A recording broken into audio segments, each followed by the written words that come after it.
maksud kedatangan saya dari kantor Camat Luak Nanduo, kebetulan saya pada saat ini sedang melakukan diklat kepemimpinan administrator, yaitu untuk golongan 3. Namun pada apa ini saya memberi judul daripada apa kita itu aksi perubahan kita, yaitu optimalisasi layanan informasi berbasis teknologi informasi pada Kecamatan Luak Nanduo. Untuk itu yang akan saya angkat itu adalah potensi daripada kecamatannya, di pertaniannya, perkebunannya, ataupun potensi wisatanya. Nah, saya dengar-dengar Mas adalah seorang inovator daripada kecamatan kita. Nah, itulah maksud kedatangan saya kemari. Jadi, maksud kedatangan kemari adalah saya ingin lebih dekat lagi dengan Mas, sehingga saya akan tahu apa-apa yang Mas lakukan. Jadi, pertama pertanyaan saya adalah, apa yang mendorong Mas ini selalu berinovasi sehingga Mas ini mencapai karya-karya yang sangat bernilai bagi masyarakat, bahkan sampai mendapat penghargaan dari Bapak Presiden Jokowi? Ya, yang pertama saya berterima kasih atas motivasi dukungan dari pemerintah Kecamatan Luak Nanduo, terutama kepada Bapak Camat dan dari UPT yang terkait. Di sini saya memang dari pribadi saya tuh suka berinovasi, suka kreatif. Nah, itu yang pertama yang menjadikan saya bisa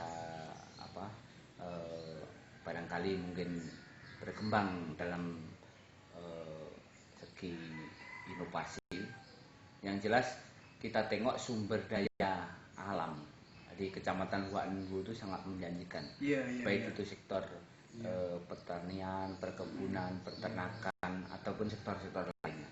Nah, disinilah dituntut memang dari sumber daya manusianya, itu harus timbul dari masing-masing atau dari individu perorangan. Nah, disinilah kebetulan saya suka eksperimen. Jadi dari eksperimen itulah dengan adanya sumber daya alam yang ada di Kecamatan Luak Nanduo ini sangat menjanjikan. Terutama pertama saya dulu pernah berinovasi itu lewat pemuda olahraga. Di situ pemuda dalam rangka teknologi tepat guna, itu bidang pemuda olahraga dan pariwisata. Itu alhamdulillah ide dan kreatif kita itu mendapat dukungan dan mendapat respon dari kabupaten tentunya. Itu kami mendapat penghargaan juga. Itu tahun 2004 sampai 2009 kami berkiprah waktu itu melalui dinas Dispora. Tidak berhenti di situ. Selanjutnya kami selalu berinovasi melalui dinas perdagangan, dinas perindustrian. Di situ kami mendapat dukungan juga melalui Kecamatan Nanduo menjadi pembina UKM. Di situlah kami menciptakan, berinovasi di bidang kerajinan. Contohnya di Luak Nanduo ini kebetulan di daerah Kejorangan Padang Lawas, di Kejorangan Mahakarya, itu sangat modernis sekali dengan industri kerupuk ubi. Bahkan itu udah sampai data ke pusat juga. Kerupuk lawik itu melalui Dinas Perdagangan dan Koperasi waktu itu 2009 sampai 2011 kalau nggak salah gitu. Kreatif kita itu banyak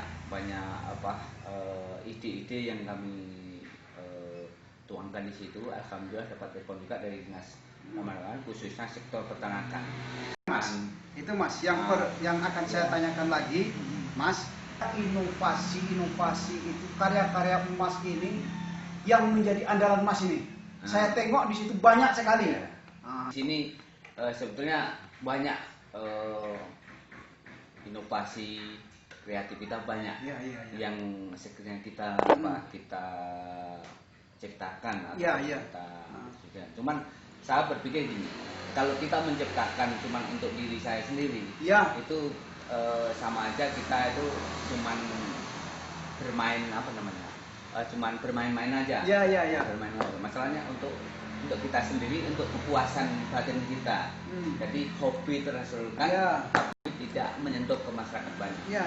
Nah, disitulah kami berusaha dan menciptakan suatu alat. Ada yang namanya alat pengolah limbah rumah tangga, ada pembelah pinang, ada itu alat untuk penguji unsur hara tanah, terus alat-alat untuk pengolah kotoran ternak menjadi pupuk organik.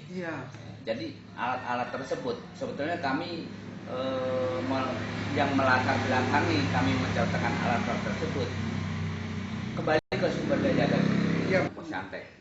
Sebetulnya dari melalui posyantek itulah alat-alat tersebut bisa terakomodir ataupun dijembatani oleh nagari. Jadi berarti ini Mas, posyantek ini adalah suatu wadahnya Mas ya.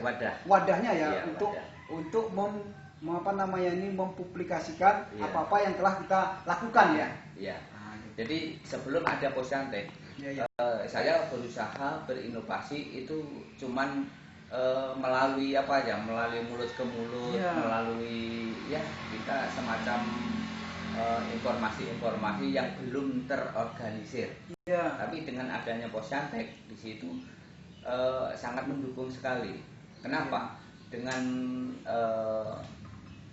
tujuan dan maksud kelembagaan posyantek di situ yang jelas posyantek itu pos pelayanan teknologi tepat guna. Jadi pos pelayanan teknologi di situ pelayanan masalah informasi, pelayanan masalah pengembangan teknologi, pelayanan yang sifatnya itu tepat guna, tepat sasaran.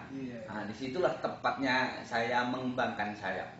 Jadi disinilah di posyantek inilah dari semua unsur itu bisa terakomodir. Inilah di dinas pertanian itu bisa sejalan, dan bisa mengembangkan. Alhamdulillah dari dinas pertanian juga kami bisa membantu peran dari petugas lapangan, dan disitulah saya dinobatkan sebagai penyuluh swadaya. Dari penyuluh swadaya lah inovasi teknologi itu bisa masuk kayak gitu. Dan di sini saya di penyuluh swadaya ini melalui proses yang sangat panjang, alhamdulillah mulai dari kecamatan, kabupaten, provinsi bisa lolos sampai ke pusat. Itulah yang membuat saya bisa nyampe ke istana.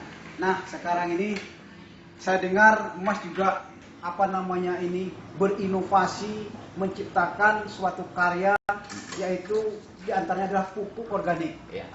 Pupuk organik, saya sangat tertarik sekali ini dengan pupuk organik ini. Coba Mas ceritakan bagaimana ini prosesnya.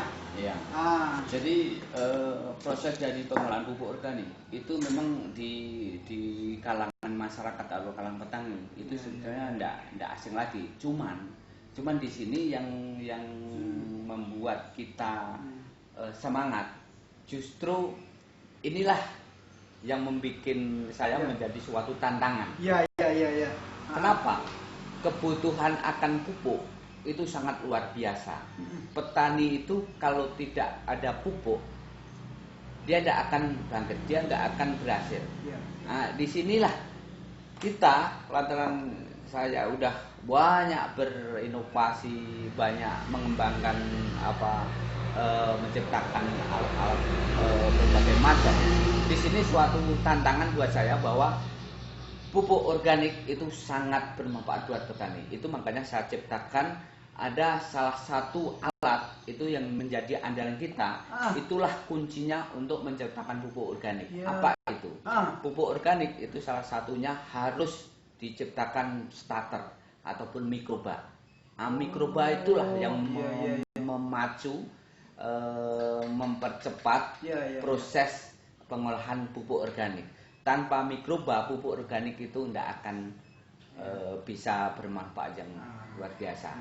Jadi dengan adanya mikroba ini, pupuk organik, limbah, semua limbah peternakan, limbah dapur, limbah pasar, semua limbah itu bisa diolah.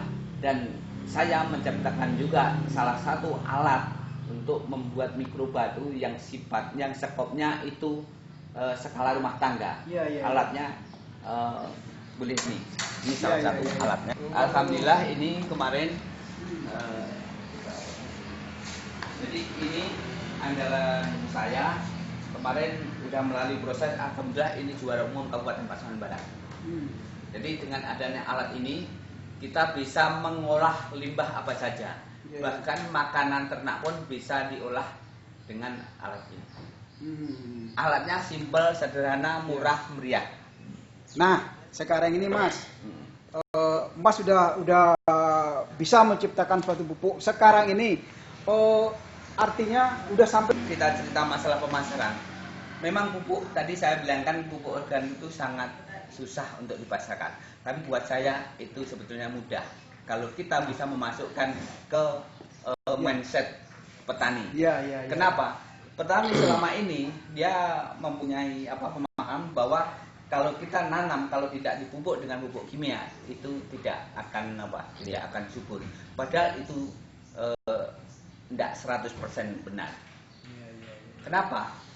Dengan pupuk organik sebetulnya petani itu dia bisa semakin panjang budidaya tanamannya.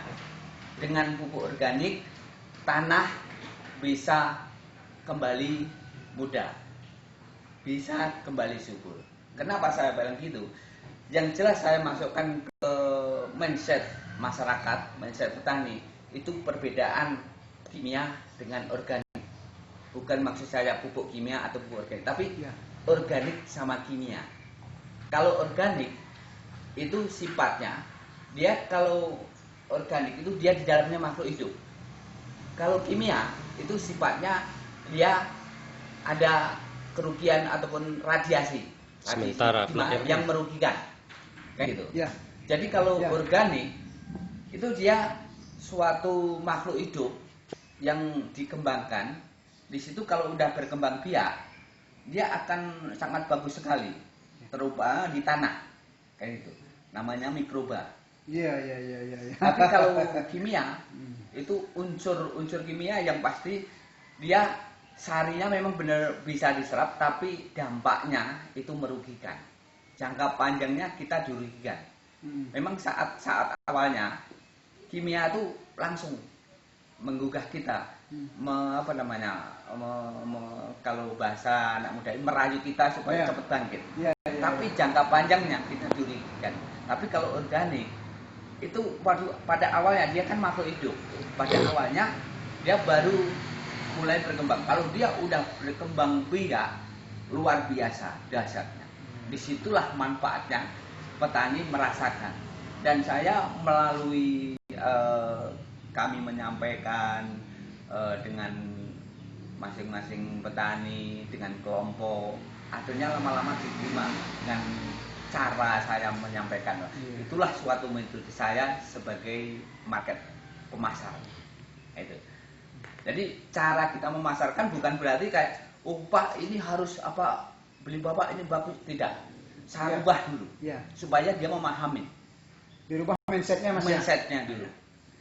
Mendengarkan panjang lebar apa uraian yang telah Mas sampaikan, informasi-informasi yang telah sampaikan, saya sangat puas sekali. Dan ini nanti akan saya masukkan ke dalam website kami, sehingganya nanti Mas lebih sukses lagi adanya. Mudah-mudahan. Ya Mas. Oke. Ya Mas. Iya, sama-sama.